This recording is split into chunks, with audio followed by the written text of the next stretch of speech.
मिर्चल जिले में पेश आए अफसोसनाक वाक़े में दामाद ने बाइक पर जाने के दौरान अपनी ही सास पर हेलमेट से हमला कर दिया। बाइक से गिरने की वजह से जख्मी खातून इलाज के दौरान फौत हो गई।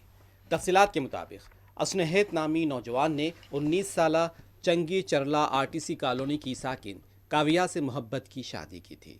28 तारीख को काविया की मां अरुणा ने असनहेत को अपने घर बुलाया था। असनहेत अपनी बीवी के अक्सर सास से शिकायतें क्या करता था और जब वो सास के घर पहुंचा वहां भी बहस तकरार हुई और जब अपनी सास को लेकर बाइक पर जा रहा था दोनों के दरमियान बहस तकरार हो गई।